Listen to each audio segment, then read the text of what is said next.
All right, so let's talk about health and fitness, or health and performance. Okay, so we're in the health and fitness industry. And what does that mean? Well, it means that some people are here to get healthy and other people are here to perform well. So it's not necessarily healthy to perform at your best all the time. So what we want to do is we want to explain and we want to set the stage initially, especially with our clients, about what their expectations are from training and then what we can actually deliver ethically, right? So I'm not going to make you look like The Rock in 6 weeks. And unfortunately, our industry is still kind of dominated by that, thanks Liver King, with a bunch of people selling ideas and then they're not being fully honest with what's actually going on. And what it does, it just makes the water muddy and it makes it more difficult for us to communicate and educate our clientele. So it just leads to frustration and burnout. So one of the first things that we want to do is I don't ever give people timelines, right? So how long am I going to need to do this to lose the weight? I'm going to be as vague as I possibly can.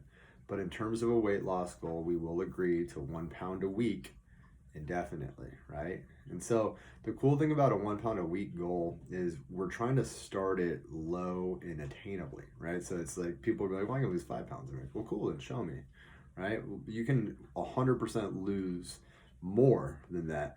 But then the problem with that is you can also lose less than that. So what we're trying to focus on is we're trying to focus on small incremental increases over time, like progressive overload, right?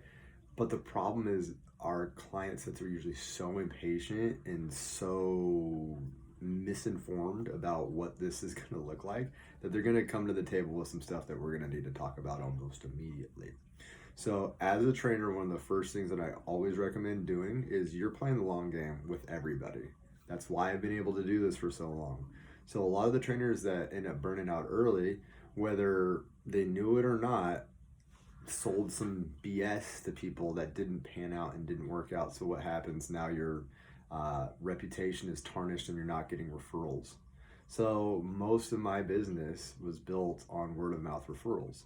Most of my business and most successful trainers who train actual people in person are going to have people who've worked with them for a number of years, because I more closely associate this job with like being a hairdresser than a lot of other jobs. Once you know you have your person and you like your person, they just need to do a good job by you.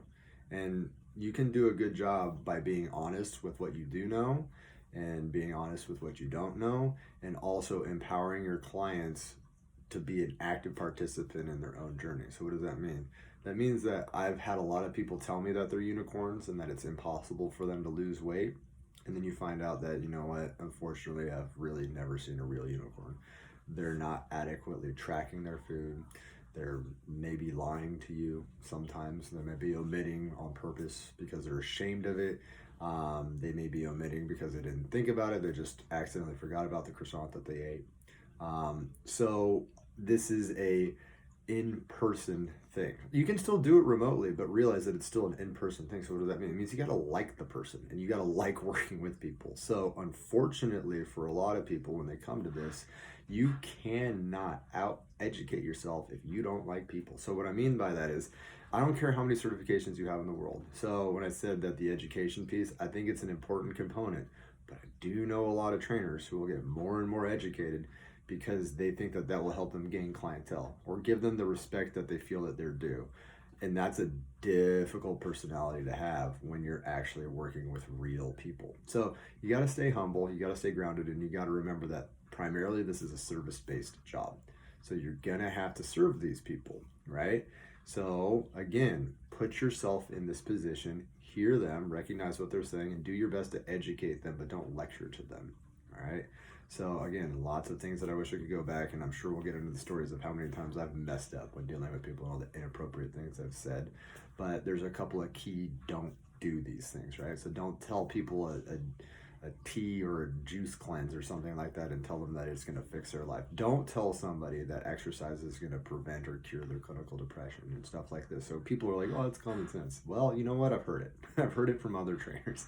And I haven't said those, but I've said some pretty silly things over my career, like you should only get the keto diet, right? It's one of those things, right? So it sounded like a great idea. And it does do something. But for the vast majority of people, it's not going to be beneficial.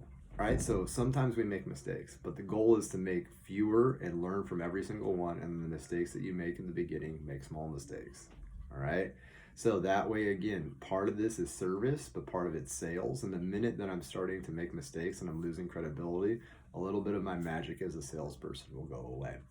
So let's set the stage to do this well by listening to our clients, understanding what they're dealing with, and there's going to be a step-by-step system in how to assess and place your clients and figure out exactly what you need to do to help them do their best and accomplish their goals in a timely fashion.